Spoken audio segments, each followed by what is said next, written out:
EA Interviews, episode 169. Inspiration, transformation, success stories, and the imperfect action round. 7 days a week. Join Mario Ficini for today's Expert Authority Effect interview.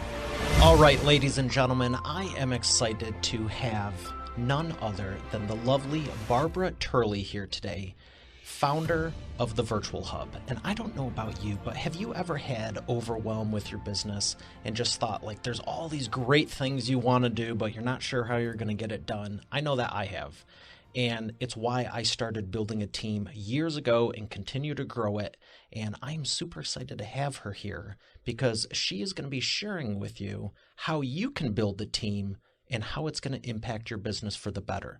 We're going to thank our sponsor, and I'm going to bring her right up. How would you like to grow your wealth easier than you think with the change you probably don't notice anyhow automatically? That's why I started the Compounding Interest Snowball Investing with Acorns and advise you do too.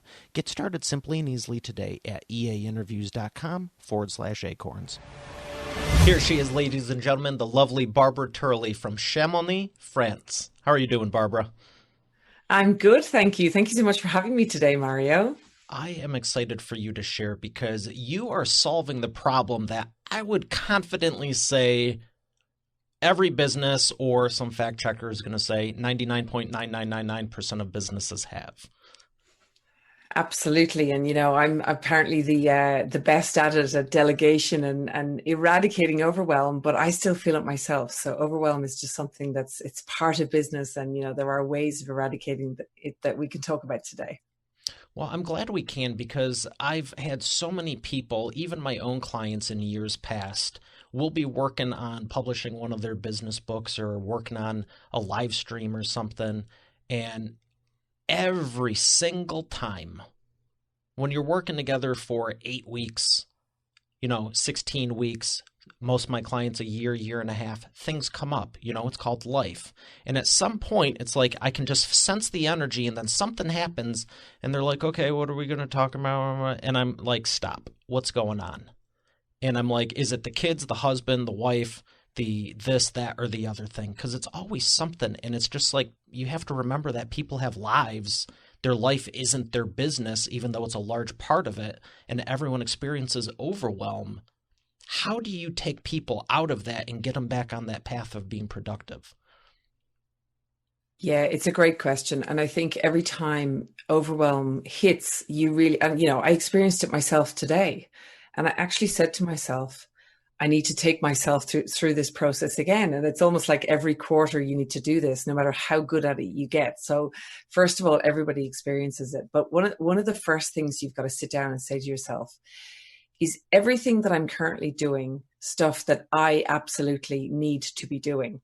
And what you'll find is a lot of the stuff that you're doing, you need to stop doing and delegate to somebody else effectively. The reason people don't do it is because there's overwhelm even involved in trying to think about how do you then delegate to somebody effectively. But the first step is definitely asking yourself, do you really need to be the person doing this task or doing this part of the job? How would you decide if you are? There's a lot of stuff I don't like doing, but I probably should, but maybe I shouldn't.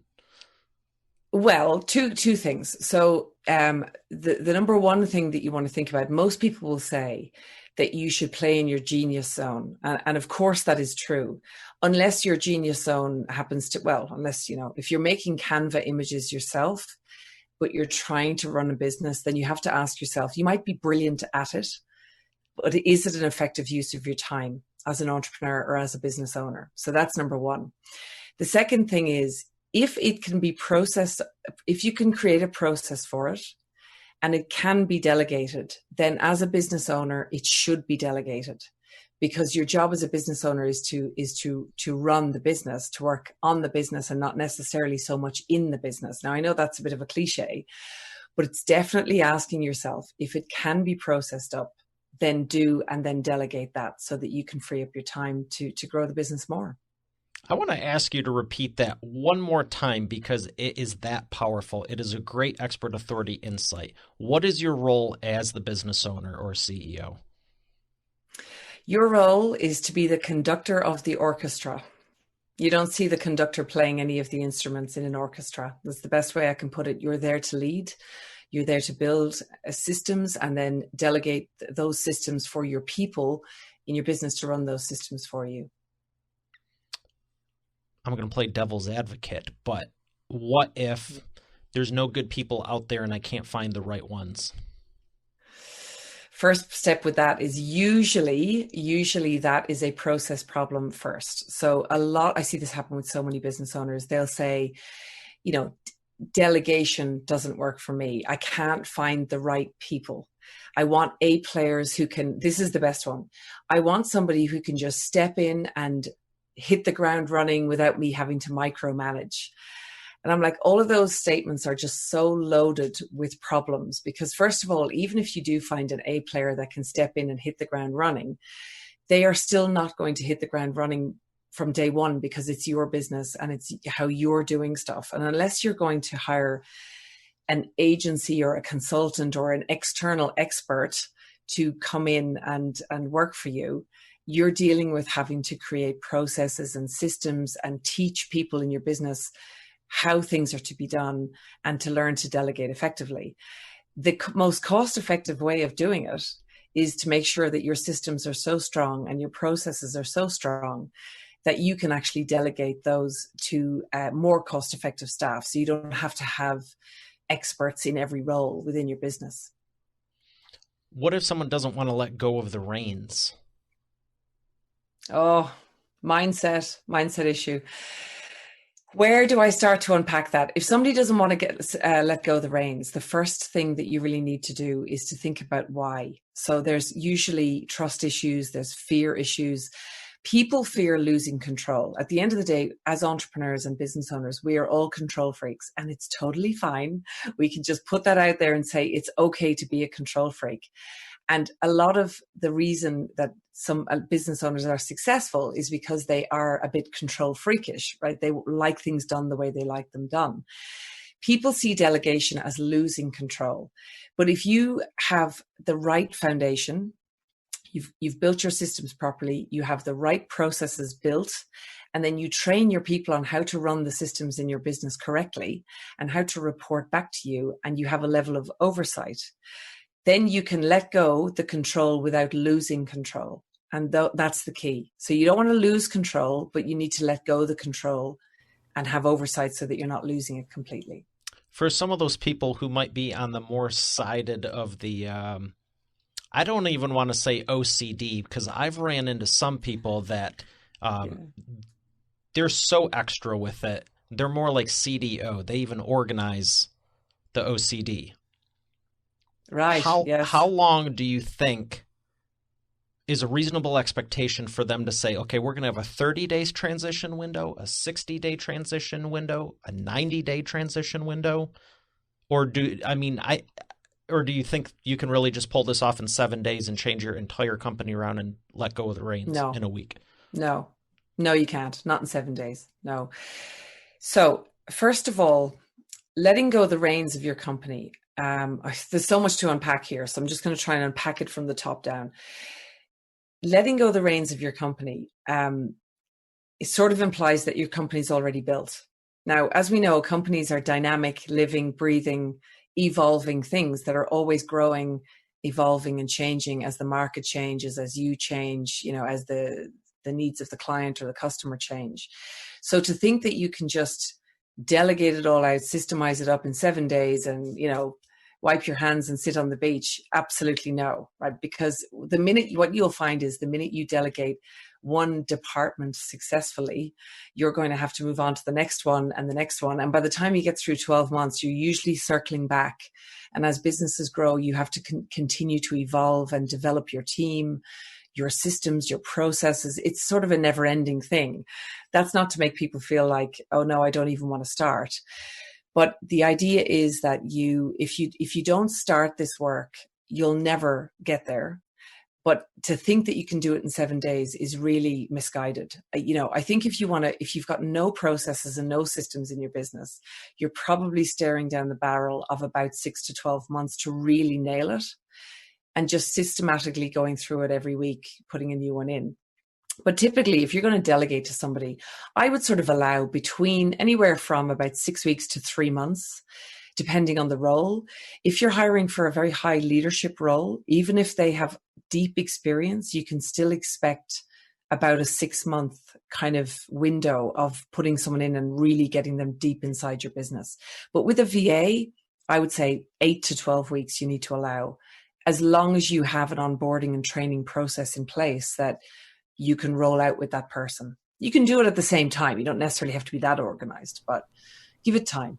And that's a great point you bring up, because so many people I've heard, they're like, well, it's going to take so long, this and that. And I've, with book publishing, I've condensed it down to 8 weeks for people to publish their business books. Some people say 6 months, 12 months, 18 months. Oh, it takes so long. Well, the time's going by either way.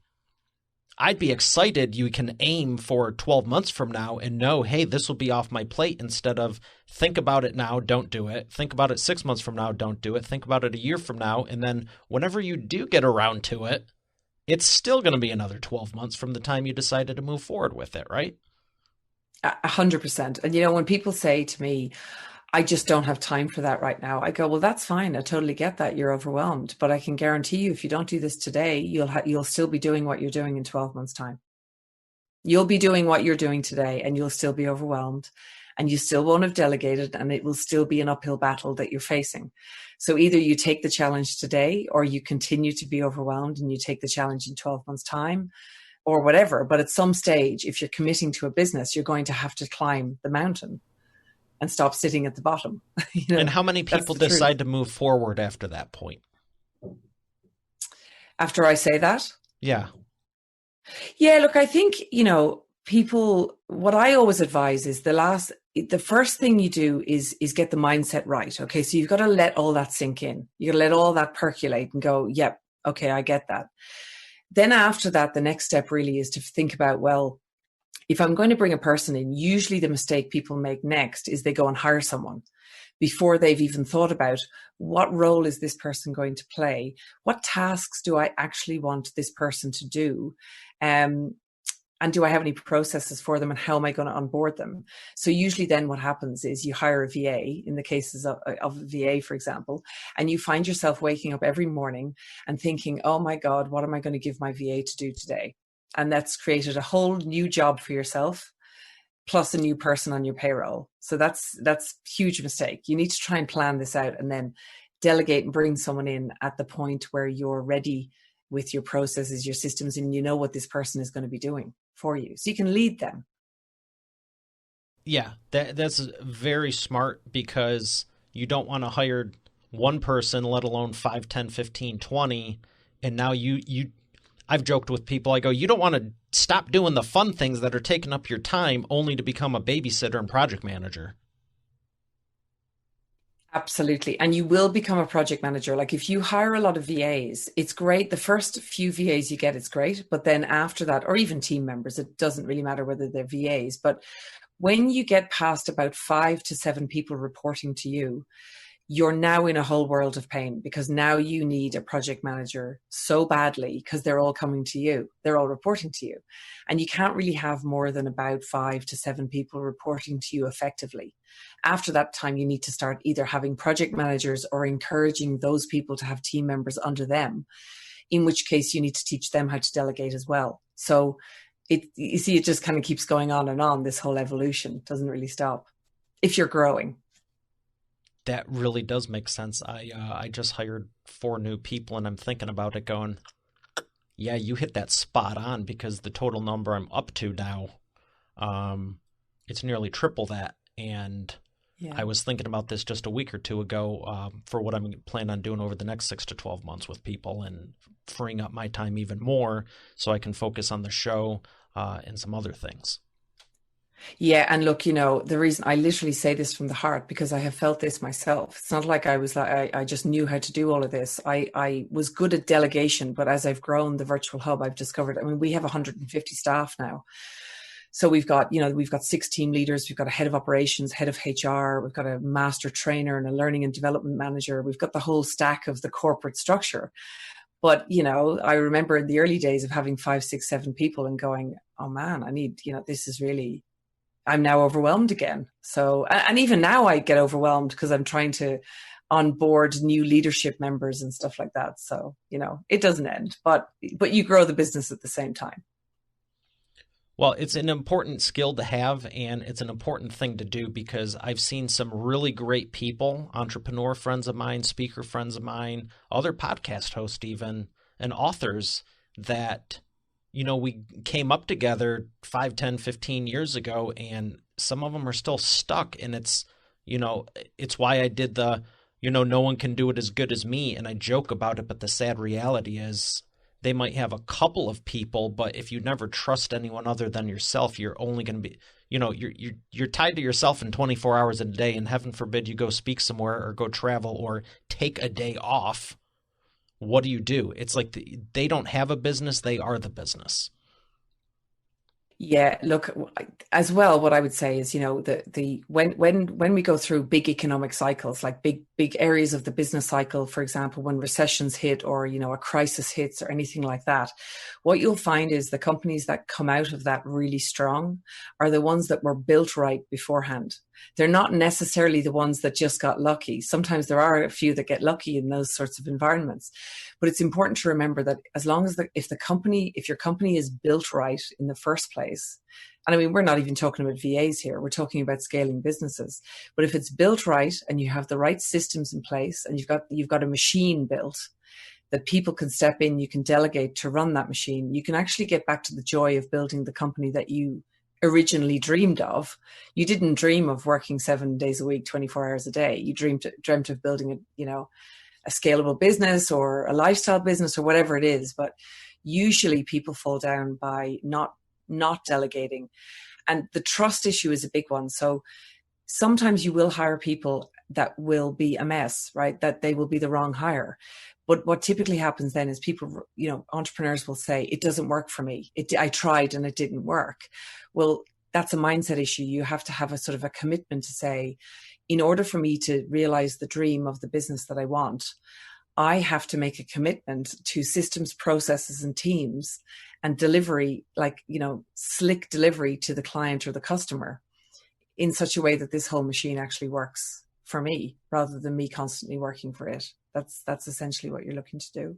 Yeah, that's a great expert authority insight, because just because something is one way doesn't mean you have to take it face value. You can create and innovate. And I mean, cars never existed. And pretty much the entire world we see today didn't exist 100 years ago. And when people are like, well, we can't change that. You need to, or you're not going to be around 3 to 5 years from now. We can do anything we want to do, actually. I mean, at this time that we're recording this, we've just shut the world down for the COVID situation. So that's been pretty epic. So we can actually do whatever we want to do if we think about it. Yeah, it's amazing. And I love that you keep saying mindset. So speaking of mindset, how did you start this? Yes, that's an interesting story. So basically, it's my accidental business. I didn't mean to start this business. So you would sort of think that I would have a background in HR management or team building or offshoring or something to that, or recruiting. I had none of that experience. And I didn't have a business plan I literally started this by accident. I had been working in corporate for 15 years. I was in the investment banking end of the financial world.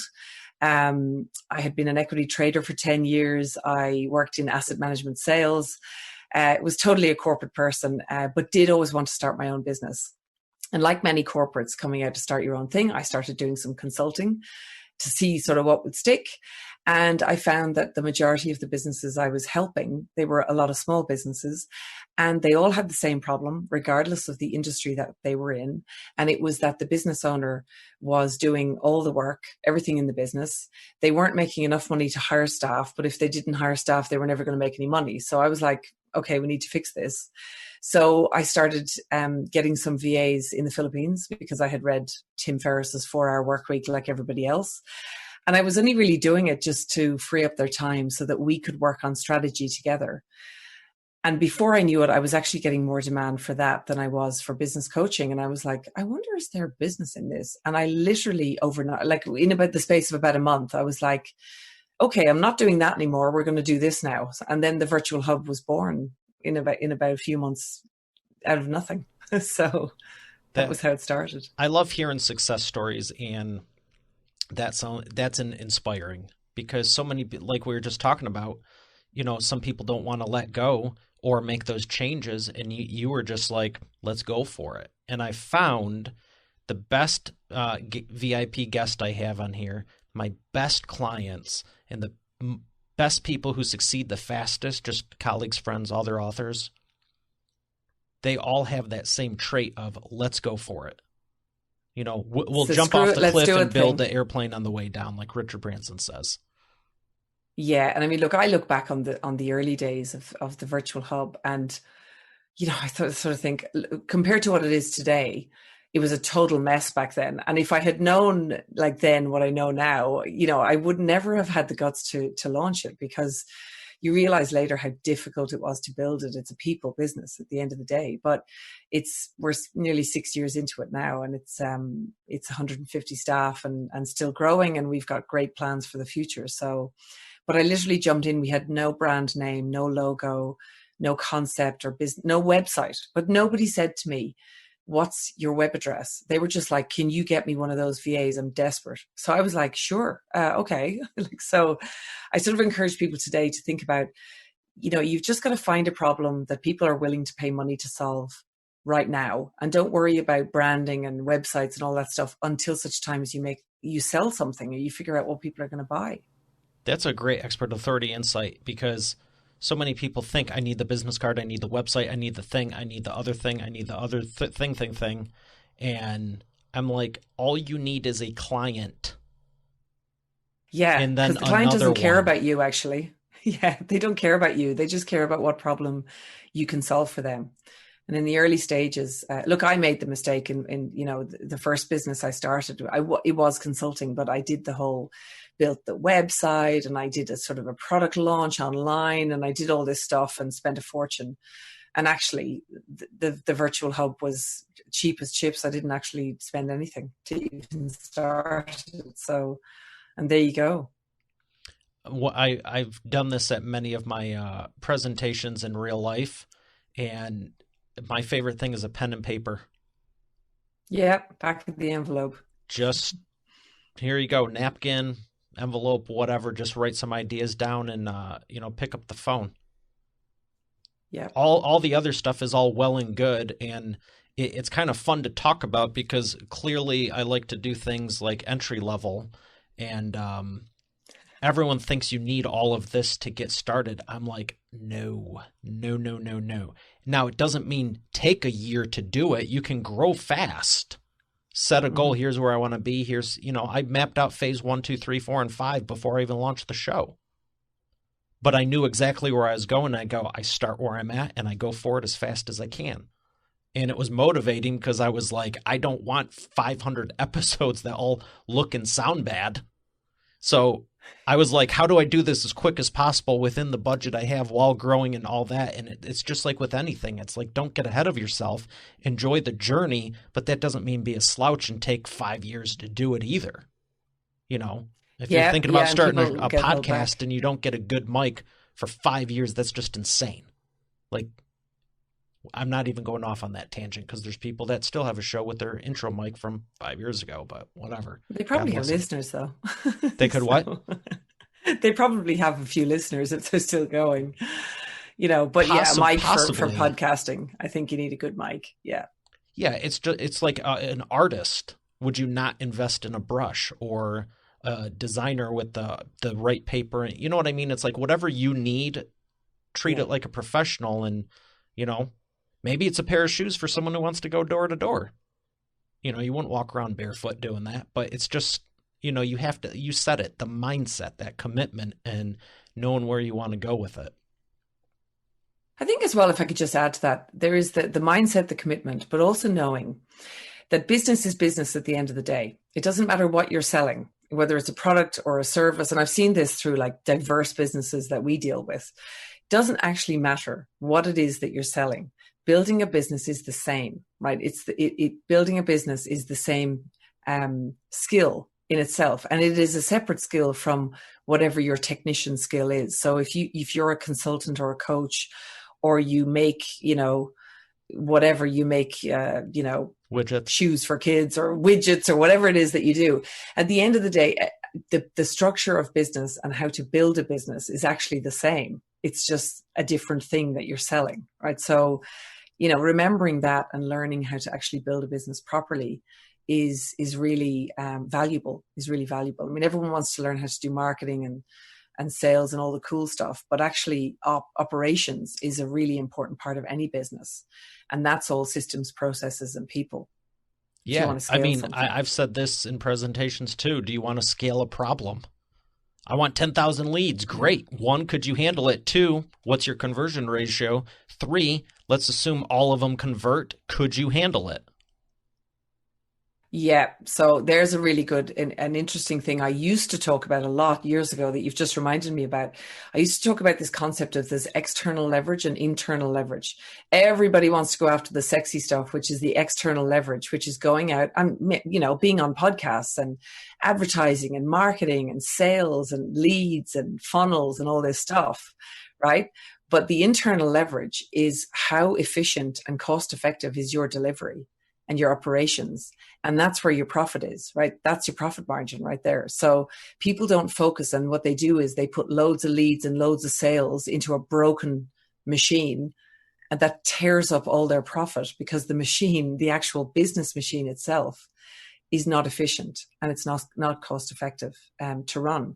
And that's how people find, I'm doing all these sales, but I'm not actually making any money on the back end. And that can happen for a number of reasons, but one of them is leaky operations, really, really leaky operations. That's a great point you make, because I find most people who want to talk about that, the leads, the conversions, the sales, the funnels and all that, aren't willing to invest what it really would take to do it proper for a long enough time.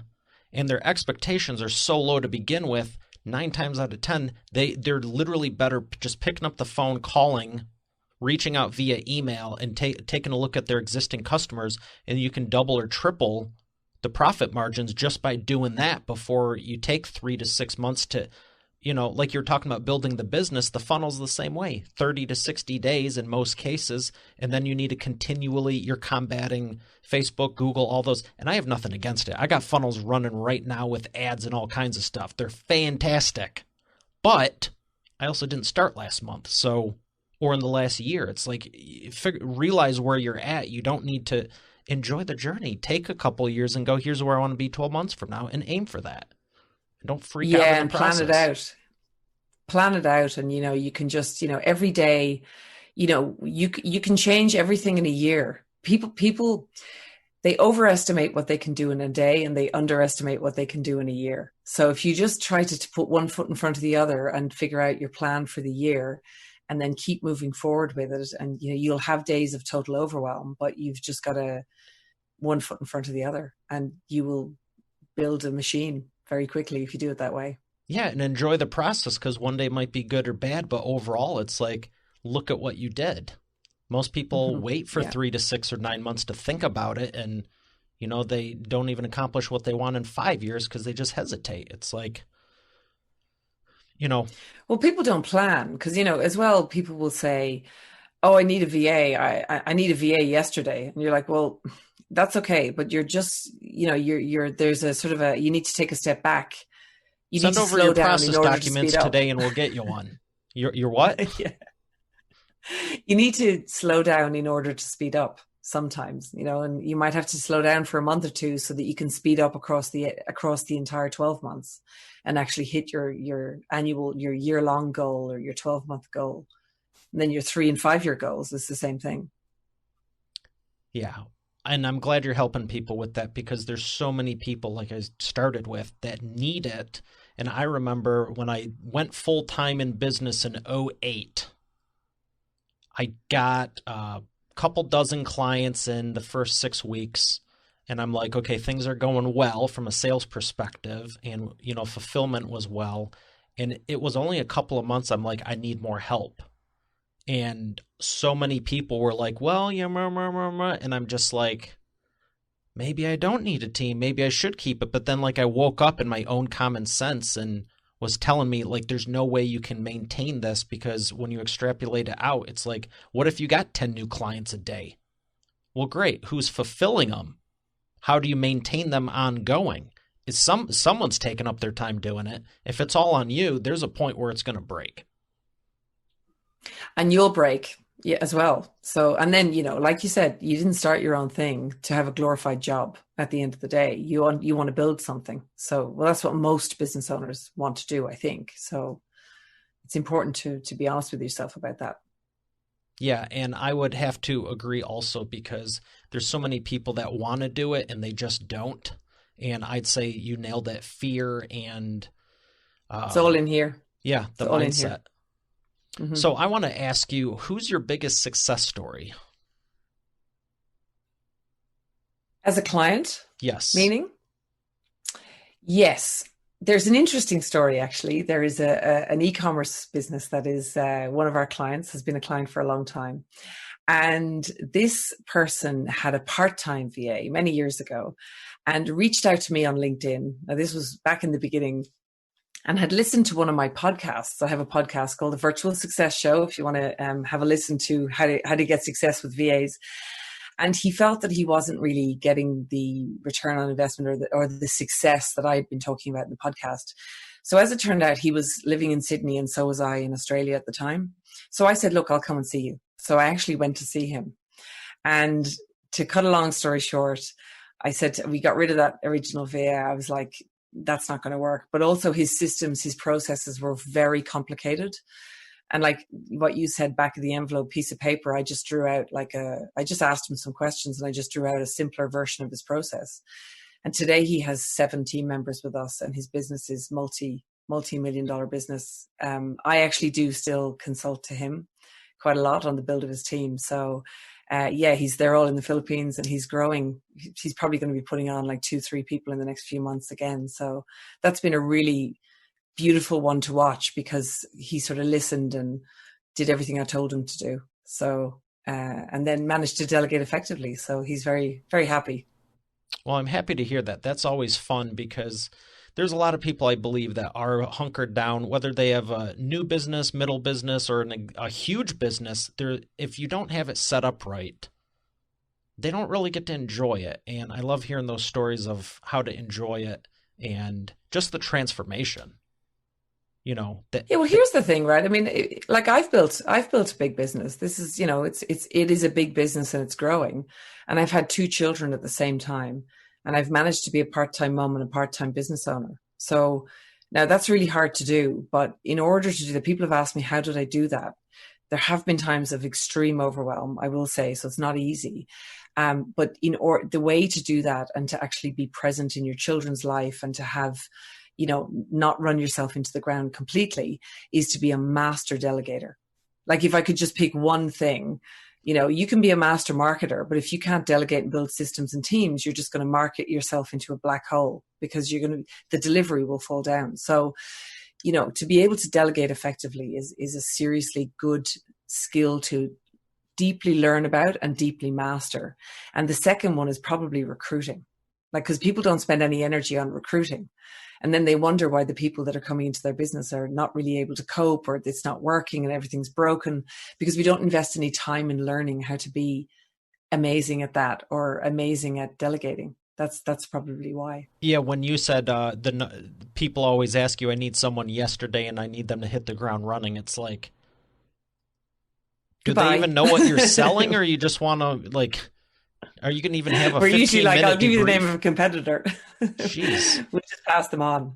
Yeah. No, not really. We do help people to figure that out. But sometimes if somebody's a bit of a chaotic mess, we don't try and make a sale. We're just like, look, honestly, if you want to take our advice, we'll give them some masterclasses and some free stuff that will actually help them to figure this thing out. And we try to encourage them to slow down for a minute, even though it might be painful, but to think about the marathon and not the sprint. And that's really important to remember that. It's a good point too. Life in a track meet, it's a marathon. And you got to enjoy it, which brings me to my last question before we thank our sponsor and go to the imperfect action round. It is the wheel of whatever, and your whatever question is... Oh, hold on. Ow. Here we go. It's going to land on the one I want it to. This question right here. After you've delegated and outsourced this, what's the best way to relax? What's the best way for me to relax, or anyone? Either or, both. Depends what you're into. So for me, I love when I've managed to delegate loads of things. The team are all on fire. Everyone knows what they're supposed to be doing and is executing quite well. And I sit back and I think, wow, I can listen to a podcast. I can actually have a coffee. I can just, so sometimes for me personally, it's actually just, it's like that sense of like you've planted the garden and all the flowers are coming up and you can just look at them and go, wow, I did that. So for me, I find that quite relaxing. I do yoga and all the other sort of stuff that you're supposed to be doing. I do love to go out and have a glass of wine as well. What kind? But yeah, sometimes Shiraz. I do like a Shiraz, an Australian Shiraz, actually, I quite like. But, to be able to sit back and kind of congratulate yourself and enjoy the moment that you built this. And that's, before the chaos of the next level starts again and all the overwhelm comes back. Just take a moment to watch your team as they work and watch them enjoy what they do as well. That's really key. I like that. That's a great high note to continue on. Enjoy the moment. We're going to thank the sponsor. Enjoy this moment. And we're going to come back for the imperfect action round. Invest automatically, save for later, and spend today. That's why I love Acorns. I used to think spare change didn't make a difference and saving and investing was an old-fashioned manual process. It's not. And it's a game changer. If you're not leveraging compounding interest in your business and life, automatically you're missing out. Acorns not only makes saving and investing easy and automatic, it makes it even more valuable by investing with diversified portfolios, spare change, extra cash, and rounding up everyday transactions. You can even set recurring monthly investments in the amount you desire. To make good great, there is also a debit card option that will continue to help you save and invest even further when you spend. Plus, no minimum balance and overdraft fees. Now, for the cherry on top. They have partnered with 250 plus companies and brands, and growing, with their Found Money program to invest back a percentage into your account with the everyday purchases when you shop. 2 of which you're probably listening to this right now through an Amazon or Apple device. Get started profiting from your everyday life and business simply and easily today at eainterviews.com/acorns. Once again, that's eainterviews.com/acorns. And we are back with the imperfect action round. Barbara, are you ready to take imperfect action? I am born ready. Excellent. Great answer. So these are just 60-second quick answers. Rapid response. The first one is, what is the fastest path to the cash? Find a problem that somebody was willing to pay you money to solve today and not in the future. And I like that you said pay you money. Yes, because lots of people have problems they'd like you to solve either for free or in the future, and that's not going to make you any money. But they will have something that they'll pay you for. I've joked with people before. I'm like, I don't like dealing with my own problems. Why do I want more of yours? Yeah. Number 2. What is the biggest problem you see your prospects making and the fastest way they can fix it? Yes. So hiring a virtual assistant, because it's cost effective. I'm not going to say cheap because it's cost effective, and then expecting to get a strategist and complaining that the person can't strategize or run your business for you. That's a huge problem. It's expectations management about just be clear about what you're hiring, what role you're hiring for. That's a very good point that a lot of people don't touch on. Yeah, I see it all the time. I wish they'd show more initiative. I thought they would know that I wanted this. I'm like, you need a strategist for that. That's, you pay someone $500 an hour for that. So not 5, I totally can relate to that. And on the other side of the thing is when you are doing coaching consulting and you say it is $500, $1,000 an hour and people are like, well, I thought it'd be 10 or 20. It's like, well, then go to McDonald's and Get them to Yeah. give you a business growth strategy that's going to increase your business 6 figures a year. Or just remember that if you delegate effectively and you do have cost-effective team members in your business that can execute processes, you can bring in a very, very expensive consultant, but you only need them for a few hours a month. It's called a high-low strategy because you've got the team members to actually implement. So that's a really good strategy of getting both, right? So that's cost-effective as well. And you get the best consultant you can to That's build a the very strategy good for you, strategy and then you roll because them out. on the Yeah. other side, you could have the strategy, but if you have no implementation, now it's costing you exponentially. Now That's it's exactly costing right. you So, and it's not an investment.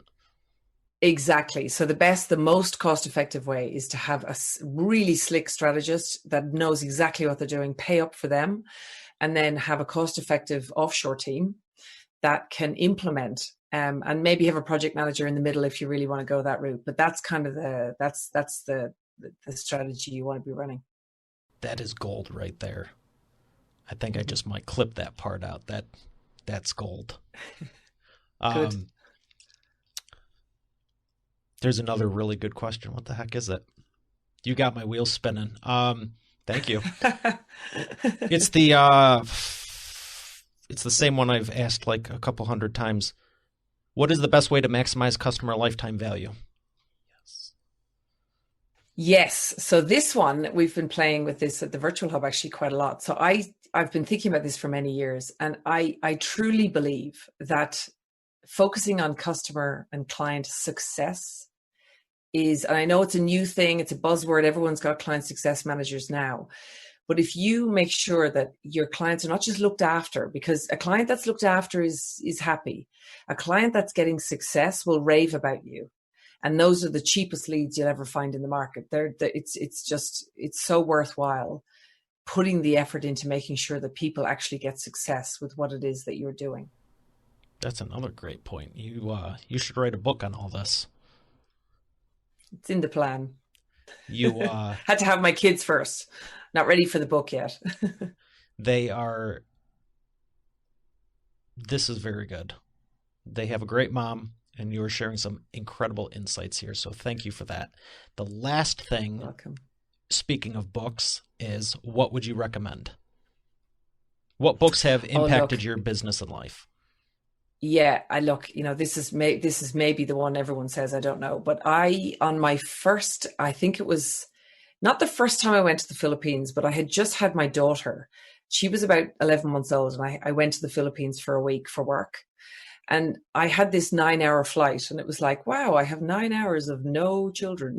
So I read a book the whole way to the Philippines, and it was Vern Harnish's Scaling Up, the most pivotal book. I completely rebuilt the business after reading that book. And I've gone on to do the live Scaling Up program, and I'm currently not rebuilding, but I'm just like taking this to another level. Best book ever. It's a real business book, but it did change everything for me from a business perspective. Yeah. Excellent. I'm really happy to hear that. That's Vern is awesome. Yeah. Well, I have gotten a lot out of this, and I want to learn more. I know Expert Authority World does. Where would you like us to go to learn more? Sure. So we've got some special stuff for you guys listening and watching. So if you go to thevirtualhub.com/expert authority, we have a couple of things over there. You can download something we spoke about earlier, which is the 5 reasons people fail with VAs and how to fix it. There's a little downloadable over there. There's also a scalable success formula e-course, which is based on some of the things I've been talking about. And you can also, if you feel ready to talk to us about getting a virtual assistant in your business, you can book a call to have a chat with us and see if we're a fit over there. Excellent. Well, thank you again so much, Barbara. You're very welcome. Thank you for having me. All right, Expert Authority World, we have another great episode today. I'll see you tomorrow. Have a great day, and God bless. Why every business needs a book, including yours. Would you like to save 5+ hours with every prospect, generate more leads, and profit in your business now? Visit businessbookchecklist.com and learn how you can implement this in your business today. Spare change? How's that going to make a difference? I know that's what I thought before I started investing with Acorns. Throwing change in a jar is not very leverage and time consuming, but what about all the transactions you don't use cash for? Like majority? Acorns not only invest your spare change automatically with roundups, it also lets you add a preset amount to each transaction regardless. It's pretty inspiring to see how quickly and easily you can end up with a pile of cash instead of a pile of receipts. Get started simply and easily today at eainterviews.com/acorns. Once again, that's eainterviews.com/acorns. Hey, thanks for listening to today's episode. I hope you got a lot out of it. I know I sure did. If you haven't done so already, I invite you to subscribe to the show. And also be sure to check out eainterviews.com for complete show notes, the full interview video experience, links to the resources we mentioned, and more. Have a blessed day, and I'll see you tomorrow.